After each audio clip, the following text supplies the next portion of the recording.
Hier ist Eduard. Eduard ist 27. Guten Morgen. Hi Domian. Hi Eduard. Weswegen rufst du an? Ich rufe an, weil ich vor ungefähr etwas mehr als 3 Jahren einen Selbstmordversuch hatte. Warum wolltest du dich vor 3 Jahren töten? Ich war insgesamt, also vor diesen 3 Jahren, war ich wiederum 3 Jahre lang psychotisch.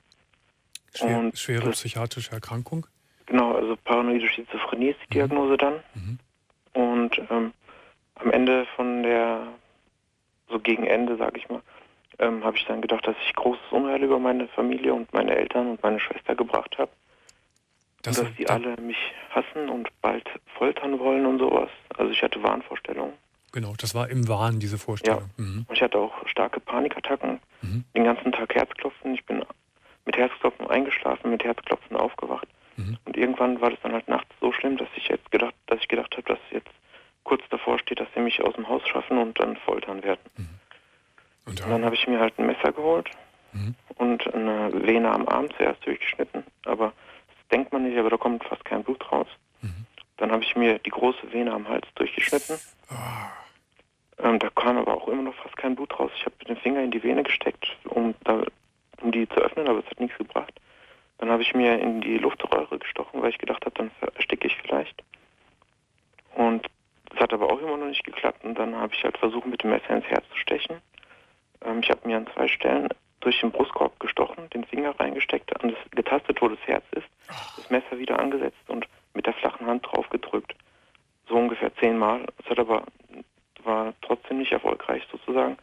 Dann habe ich mich halt auf den Kopf gestellt, damit das Blut schnell herausläuft. Das ist ja ungeheuerlich. Das ist ja ein Martyrium, was du dir da selbst angetan hast. Ja, und dann habe ich 2,5 Liter Blut verloren und bin ohnmächtig geworden. Und meine Eltern, die haben ja schon gemerkt, dass es mir nicht gut ging und haben dann morgens nach mir geschaut und haben mich dann bewusstlos gefunden. Haben den Notarzt gerufen. Wie viele Stunden hast du denn da gelegen, schwer verletzt? Das weiß ich nicht. Wahrscheinlich zwischen einer halben und einer ganzen Stunde oder sowas in der Art. Dann hast du es relativ spät gemacht, am frühen Morgen. Ja, ich hatte halt das Glück, dass ich keine Adern aufgeschnitten hatte. Ich hatte Angst, mir irgendwelche Sehnen durchzuschneiden und dann meine Hand nicht mehr bewegen zu können. Sondern habe mich halt nur auf die deutlich sichtbaren Venen konzentriert. Ja gut, aber diese Geschichte mit dem Herzen klingt ja hochdramatisch. Ja, das war schon krass. So im Wahn, also ich hatte richtig Panik davor, dass ich gefoltert werde. Also du hast wirklich dann das Herz verfehlt. Ja, der Herzbeutel, der war einfach zu stabil, habe ich dann im Nachhinein erfahren. So, dann haben deine Eltern dich gefunden, bewusstlos, blutüberströmt im Zimmer. Und dann? Genau, haben den Notarzt gerufen, dann ist gleich auch die Polizei gekommen. Und dann bin ich auf die Intensivstation. Die haben mich gleich mal betäubt. Also ich bin dann gleich wieder bewusstlos geworden. Und dann bin ich ein paar Stunden später halt auf der Intensivstation wach geworden, war halt komplett zugenäht, hatte noch eine Drainage, wo das Blut aus der Lunge rausgelaufen ist. Und war dann 3 Tage da, habe Schmerzmittel bekommen und dann ist es ziemlich schnell eigentlich wieder abgeheilt und bin dann zuerst mal auf die geschlossene Station gekommen. In die Psychiatrie? Genau, in die Psychiatrie. Kurze Frage, warst du vorher in psychiatrischer Behandlung gewesen? Das war meine zweite psychotische Episode. Meine erste psychotische Episode, die hatte ich so ungefähr 1,5 Jahre davor. Und da war ich am Ende als ich wieder gesund geworden bin, zum ersten Mal in der psychiatrischen Behandlung, dann war ich 1 Jahr lang gesund, habe aber die Medikamente abgesetzt und bin dann gleich wieder psychotisch geworden. Und dann hat die 3-jährige psychotische Episode begonnen. Ja, der große Fehler, wenn man die Medikamente absetzt. So, dann bist du in die geschlossene gekommen. Hat man dich körperlich wieder richtig herstellen können? Ja, ich habe absolut keine Folgeschäden. Die Narben sind auch ziemlich gut verheilt, also man sieht kaum noch was. So, dieses Drama war vor 3 Jahren, hast du gesagt. Ja, genau. Ja. Dann war ich erstmal noch ein halbes Jahr, also 4 Monate auf der geschlossenen und 2 Monate auf der offenen. Und ich habe aber leider keine guten Medikamente bekommen, die haben mir überhaupt nicht geholfen. Und es ging mir dann auch immer schlechter und am Ende war ich dann wieder total ängstlich und verstört. Und dann haben die mir ein Medikament gegeben, was mir schon mal geholfen hat. Und dann ist der ganze Spuk innerhalb von 2-3 Tagen wieder weg gewesen. Und ich war wieder normal und bei klarem Verstand, habe alles als Wahnvorstellung realisiert. Und seit da geht es mir eigentlich wieder gut. Nimmst du denn kontinuierlich bis heute die Medikamente? Ja, genau, muss ich. Und ich denke, die werde ich auch für immer beibehalten. Also nochmal werde ich sie nicht absetzen. Das heißt, es geht dir jetzt seelisch, psychisch eigentlich ganz gut? Ja, also vor allem verglichen mit anderen Mitpatienten, die ich so erlebt habe, habe ich echt Glück gehabt. Man merkt mir eigentlich so gut wie gar nichts an.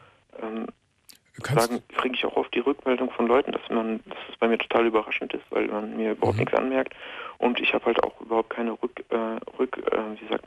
keine Rückfälle erlebt, also wie andere Leute, die ich... Und du kannst ein ganz normales Leben führen? Auf jeden Fall. Was machst du beruflich? Ich mache jetzt seit 1,5 Jahren eine Ausbildung zum Fachinformatiker.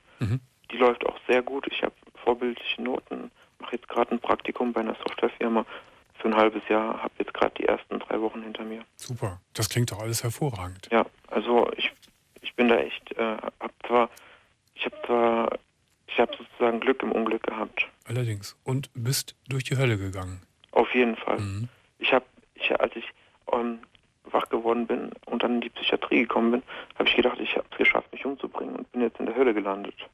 Echt, hast du da wirklich so gedacht, dass du eigentlich tot bist? Nichts war keine einfache Zeit. Also psychisch in der Psychiatrie zu sein, ist schon ziemlich belastend. Eduard, jetzt rufst du mich an, nach 3 Jahren, nachdem das passiert ist. Was ist der Anlass deines Anrufes? Eigentlich habe ich mal einen Themenabend bei euch mitbekommen, wo es um extreme Gewalt ging. Und ich wollte eigentlich zu diesem Thema anrufen und von der extremen Gewalt berichten, die ich mir selbst gegenüber ausgeübt habe. Ich verstehe. Und in der Tat ist das eine extreme Gewalt, wie du es gerade geschildert hast. Ja. Du hast in dem Ganzen ja wirklich einen großen Schutzengel gehabt. Auf jeden Fall. Du hättest wirklich tot sein können. Ein paar Millimeter weiter, dann wahrscheinlich hättest du dich selbst erstochen. Ja. Oder wärst verblutet, wenn deine Eltern dich etwas später gefunden hätten vielleicht. Genau. Wie war das damals? Sind deine Eltern mit dir umgegangen nach diesem dramatischen Vorfall? Also ich muss dazu sagen, die 3 Jahre, die ich psychotisch war, die habe ich mich komplett abgeschottet. Da habe ich mit niemandem geredet. Ich bin nur mit Kopfhörern durchs Haus gelaufen. Habe mit meinen Eltern praktisch keinen Kontakt gehabt, obwohl ich bei ihnen zu Hause gelebt habe. Meine Mutter hat mich zwar oft gefragt, wie es mir geht und so, aber ich habe dann nur sehr sporadisch geantwortet.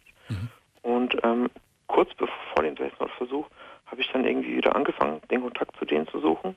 Und es sah kurzzeitig so aus, als ob es mir besser geht.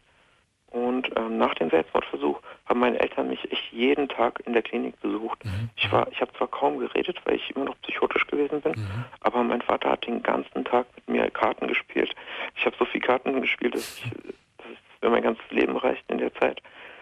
Also war das sehr wichtig, ne? Dass der Kontakt zu den Eltern, die haben dich sehr stabilisiert. Dann auf jeden Fall, das hat mir extrem geholfen.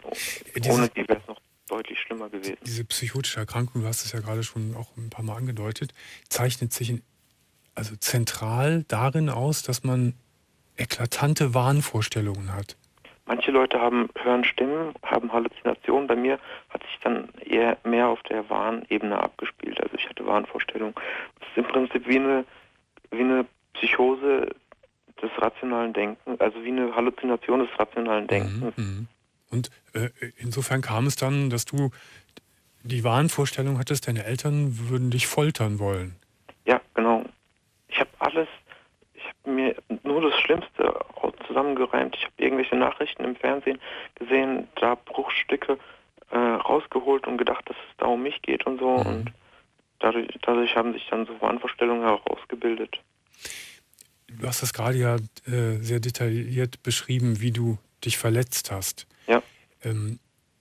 Das ist ja eben nicht nur mal eben ein bisschen den Arm aufschneiden, sondern du hast den Finger in die Vene gesteckt, du hast den Finger sogar in die Herzwunde gesteckt. Ja. Während du das gemacht hast, was hast du dabei empfunden? Also es war eine extreme Panikattacke. Ich bin aufgewacht und hatte wahrscheinlich einen gefühlten Puls von 200 oder so. Mein Herz hat mir bis zum Hals geklopft und den Schmerz habe ich eigentlich gar nicht so in Erinnerung. Ich hatte eher die Panik, dass ich es nicht schaffe, mich umzubringen. Also du warst besessen davon, sterben zu wollen. Ja, auf jeden Fall. Und das blendet dann natürlich das Schmerzempfinden aus. Total. Völlig aus, ja. Würdest du heute sagen, das Leben ist schön? Auf jeden Fall. Ja.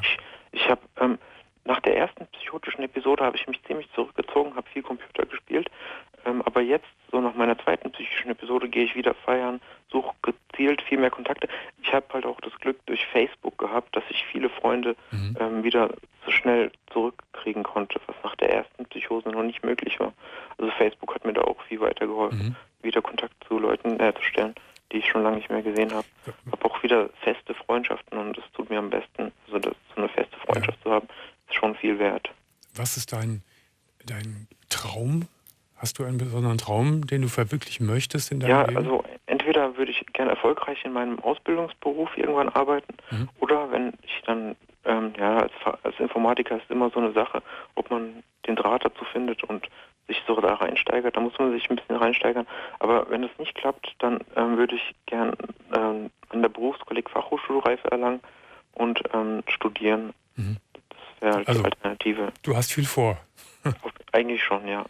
Eduard, ich freue mich sehr, dass du angerufen hast. Und das ist ja ist eine schlimme Geschichte, aber eine sehr, sehr gute Geschichte insofern, dass sie eine positive Wende genommen hat und du sehr hoffnungsvoll jetzt dastehst und in die Zukunft schaust. Und das finde ich sehr schön. Das finde ich gut. Und ich glaube, der Tipp, den kann man Menschen geben, die eine solche Erkrankung haben, dass sie um Gottes Willen, auch wenn es ihnen besser geht, nicht die Medikamente absetzen sollen. Auf jeden Fall, das ist das Wichtigste. Ja, immer die Medikamente. Genau. Mit dem Arzt absprechen, auf jeden Fall. Genau. Ich danke dir für deinen Anruf.